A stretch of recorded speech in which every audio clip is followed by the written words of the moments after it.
गिबियावनो आङो बर' खौरां बड'लेण्ड बुब्लि आरो आर'नाइ रादाबनिसिम आंनि खुलुमनाय आरो सिबिनायखौ बावहरग्रोबाय आरो लोगोसे बिथांमोननि नायगिरि बिथांमोननिसिमबो आंनि खुलुमनायखौ जासिग्रोनाय जाबाय। गिबियावनो जोंजों दङ सेन्ट जेभियार्स जौसिन फरायसालिनि प्रिन्सिपाल रबार्ट बि माराक सार आरो बहायनो दङ जोंनि सेन्ट जेभियार्स जौसिन फरायसालिनि बिगुमा डाइरेक्टर नबिन गयारी बिथां। आं गिबियावनो सालबारि साब डिभिजननि सिङाव गायसननाय सेन्ट जेभियार्स जौसिन फरायसालिनि थांखिफोरखौ लानानै फंनैसो बुंनो नागिरदों। बे फरायसालिनिफ्राय मैखोम जुजियै गोबां फरायसाफोरा दिनै थोरोबै थोरोब फरायनानै गावबा गावनि रोंगोसारखौ दिन्थिलांबाय आरो बे रोंगोसारखौ दिन्थिलांनायनि गेजेरजों रायजो राजानि गोबां जोङो हेफाजाब आरो मददखौ मोननो हादों। थिग बेफोरबायदिनो देग्लाय सेन्ट जेभियार्स जौसिन फरायसालियाव हायार सेकेन्डारि सेक्सनखौ खुलिनो लानाय जादों। बहाय मोननै स्ट्रिम थागोन, आर्ट्स आरो साइन्स। आरो बै आर्ट्स आरो साइन्सआव जायफोर गोसो गुदुं फरायसाफोर दङ बिथांमोना गावसोरनि साननाय बादियै गावसोरनि सोलोंथाइखौ लानो हागोन। आरो बै फरायसालिनि गेजेरजों गायसननो लानाय मोननै स्ट्रिमनि जा थांखि, बै थांखियाव फरायसाफोरा गावसोरनि गोसो बादियै साबजेक्टखौ सायख'नानै सोलोंथाइखौ लानो हागोन। मानो होननानै बुङोबा बे फरायसालियाव नांगौबादि फरायसालिनि जा साबजेक्टस बिदिनो आयदाफोर दङ आरो बैफोर आयदाखौ मोजां रोखोमै होनानै सोलोंथाइ होनानै मोनसे थांखि लानाय जादों। मानो होनबा जों मिथिगौ बे ओनसोलाव मोजां सोलोंथाइ होनो थाखाय बे फरायसालिनि बिगुमाया सिगांनिफ्रायनो गोबां जुजिबोबाय थादों, नाजाबोबाय थादों आरो बे लेखायै बे ओनसोलखौ जौगाहोनो थाखाय ओनसोलनि गेजेरजों मोजां फरायसा दिहुननानै मोनसे मोजां मुं लाबोनो हानाय बादियै बिथाङा नाजाबोदों आरो बे नाजानायनि गेजेरजों दिनै मोजां फिथाइखौबो मोनबोनो हादों। मानो होननानै बुङोबा थांनाय 2023 मायथाइयाव मेट्रिकनि जा केन्डिडेट गासै 18 जन दङमोन आरो बे 18 जन फरायसाफोरनि गेजेराव 7 डिस्टिंसन, 8 जन माने स्टार मोनदों आरो गासै 6 जन फार्स्ट डिभिजन मोननो हादों। थारमाने बे फरायसालिनिफ्राय सासेबो फरायसाफोरानो फेल टु फेल जाखायाखै, थार्डआवबो गैया, सेकेन्डआवबो गैया, फार्स्ट डिभिजननिफ्राय स्टार्ट जानानै उइथ डिस्टिंसन बे फरायसालिनिफ्राय पास खालामनो हादों। दा बियो जोंनि जोबोद माने गोग्गाथाव आरो रंजाथाव बाथ्रा। बिदिनो जोंनि बे सेन्ट जेभियार्स जौसिन फरायसालिनिफ्राय सेन्टार टपखौ मोननो हादों, 95.95 जौखोन्दो मोननो हादों। देग्लाय माने 2023 मायथाइयाव मेट्रिक आनजादाव 95 जौखोन्दो लानानै पास खालामनानै बे फरायसायानो बे माने सालबारि जौसिन फरायसालिनि जा सेन्टार, बे सेन्टाराव टप पजिसनखौ लानो हादों। थांनाय बोसोरावबो बिदिनो टप लानो हादों। थिग बिदिनो सेन्ट जेभियार्स फरायसालिनि जा रेकर्ड, बे रेकर्ड आरो जारिमिनखौ जों नायोबा नुनो मोनो बे फरायसालिनि रेकर्डआ जोबोद गोजौआव। सालबारियाव जेसेबांखि फरायसालिफोर दङ बिथांमोननि रुजुजखा भाबै सेन्ट जेभियार्स फरायसालिया उन जानानै थायाखै। मोजां जौखोन्दो लाहोनो हानानै फरायसाफोरा गोबां माने मोजां फरायसालियाव फरायनानै गावबा गावनि जा रोंगोसार, बै रोंगोसारखौ बिथांमोना दिन्थिनो हादों। रायजो राजाफोरनिसिम मा खावलायगोन आरो फरायसालिफोरनिसिम मा खावलायहरगोन? रायजो राजानिसिम बेखौनो खावलायगोन, सालबारि ओनसोला गोदो जोबोद गोग्लैसोनायमोन, सोलोंथाइयाव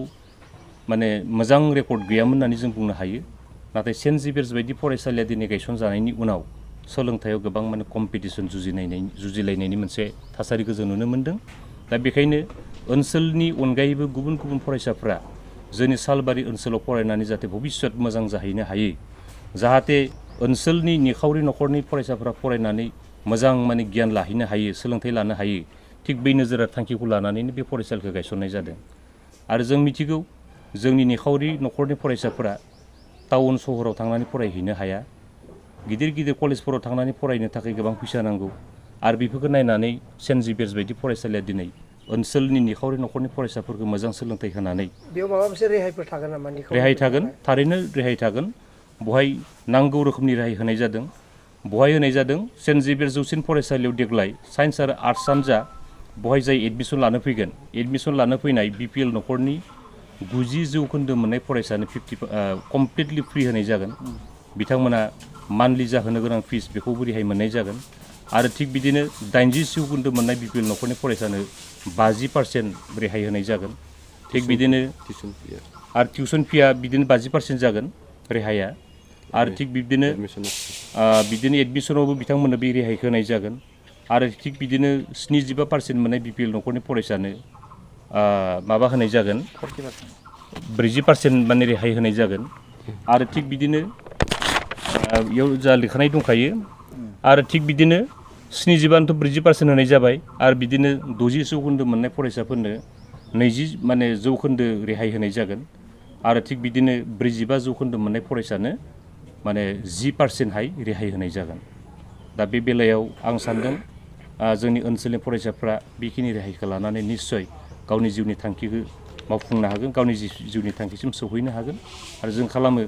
जों सानदों बे फरायसानि गेजेरजों फरायसा बिथांमोना गावसोरनि नांगौ बादि शिक्षाखौ लानानै इयुनाव भबिष्यत सासे बा साफा गोग्गो फरायसा जाहैनो हागोन बेखौ जों बे फरायसालिनिफ्राय जों मिजिंथियो बै गाइडलाइन मथे जोंहा दंखायो माने मा इयो बे फरायसालियाव जोंहा मोनफ्रोमबो डिपार्टमेन्टआव मोजां एक्सपिरियेन्स हल्डार फोरोंगिरिफोर दंखाजोबखासै जों साइन्सआव बिदिनो फिजिक्स केमिस्ट्रि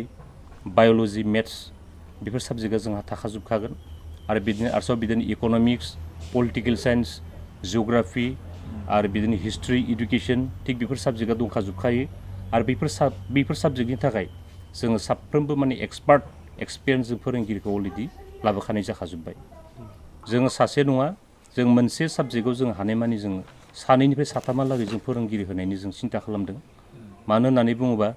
जोंहा एग्जाम जानायनि सिगाङावनो जों कर्सखौ फोजोबजोबगोन आरो बेखायनो जों मोनसे खोथाखौ बुंखानाय जादों साफ्रोमबो फरायसाफोरा जाहाथे फरायनायाव माने जेबो जाहाथे प्रब्लेमजों फेस जानो नाङा थिग बेफोरबायदि रोखोमै जोङो फोरोंगिरिनि बेब'स्थाखौ खालामनाय जादों आरो गोबां फोरोंगिरिफ्रा मोनफ्रोमबो साबजेक्टनि थाखाय जोंहा मौजुद दंखाजोबखायो बा फरायफैगोन बा मुं थिसनफैगोन बिथांमोननि थाखाय मोनसे स्ट्रिक्टनेस मोनसे जा रुल दंखायो आरो बे रुलानो जाहैबाय साफ्रोमबो फरायसाया मबाइल लानो मोननाय नङा आरो बेवहाय बाइक लानो मोननाय नङा आरो थिग बेबायदिनो क्लासनि टाइमाव मोनबो रोखोमजों कन्टेक्ट खालामनो हानाय सोरजोंबा रायलायनो थानो हानाय बेफोरबायदि सुबिदाखौ बे फरायसालिनिफ्राय होनाय जानाय नङा बेनिफ्राय बबेयावबा बेरायनो थांनो लुबैदोंबा बा सोरजोंबा कन्टेक्ट खालामनो लुबैदोंब्लाबो फरायसालिनि बिगुमा नङाबा हस्टेल वार्डेननि बिना कनसेन्टआव बिथांमोना जेरावबो थांनो हानाय नङा बा थांहोनाय जानाय नङा स्टार्ट जाबाय जायफोर गोसो गुदुं फरायसुला बिथांमोन दङ बिथांमोना दिनैनिफ्रायनो मुंखौ थिसननो हासै प्रसपेक्टास आरो बिदिनो जायखिजाया नटिस जों बेफोरखौ थिग थाक खालामखाजोबनाय जाबाय जायफोरबादि गोसो गुदुं फरायसुलि बिथांमोन दङ बिथांमोना फैनानै गाव साननैसो उनाव डिक्लेयार खालामनाय जागोन गतिके दासान्दि जिहेतु एडमिसना सोलिबाय दङ नालाय जों लास्ट डेटखौ थि खालामनाय जाथ'वाखै लाहार फाहार खालामदों बेवहाय जोंहा थारमाने जोंनि सेन्ट जेभियार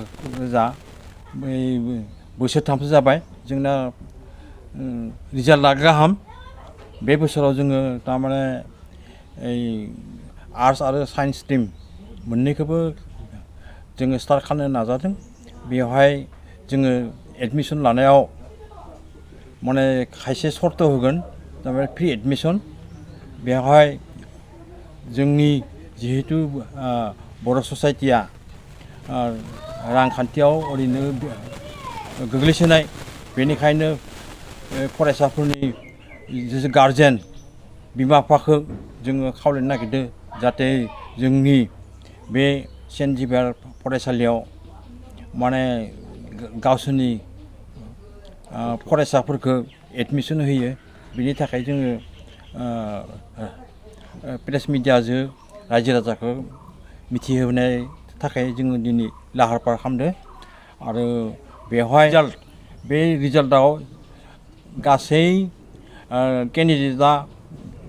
18 स्टुडेन्ट एपियार बेनि भितराव 18आनो पास जादों साब्रैयाव डिस्टिंसन ओमफ्राय 7आ स्टार मोनदों आरो गासै 6 जना फार्स्ट डिभिजन मोनदों आरो माने गासैबो पास आरो इनि सिगां बोसोरावबो पास जादों मोजां रिजाल्ट माने 100% पास जादों गतिके जोङो बर' रायजोनि जिबिलाक अभिभाबक दङ बिथांमोननि फिसाजोफोरा जुदि जोंनियाव फरायबा जोङो हागौमानि जोङो बिथांमोननि गथ' गथायखौ फरायहोनो थाखाय माने जों मोजाङै फरायहोनो थाखाय जों नाजादों जोङो थारमाने थाखा फैसानि लुबनि कारणे जोङो बेयावहाय माबायाखै जे बर' समाजखौ माबोरै दावगालांनो हागोन सोलोंथायाव बेनि थाखायसो जोङो थारमाने दिनै प्रेस मिटखौ जोङो खुंदों आरो बेवहाय खायसे कन्डिसन दं बे कन्डिसनफोरा जाबाय मा फ्रि एडमिसन जाय माने BPL कार्ड दङ 90% मोननायफोरनो एकदम फ्रि एडमिसन होनाय जागोन आरो नङा होनबा टिउसन फी एकदम फ्रि टिउसन फी आरो बेनि मोनसे 45%नि एबभ मोनदोंबा बिसोरखौ जोङो 10% रेहाय होगोन आरो बिथांमोननि फरायसा फरायसुलिनि थाखाय जोङो हस्टेल फेसिलिटि दङ आरो बिसोरनि थाखाय थारमाने दा गोदान जितु टेक्न'लजि बे टेक्न'लजि मोजां रुम माने जोङो एकमडेसना मोजां जागोन आरो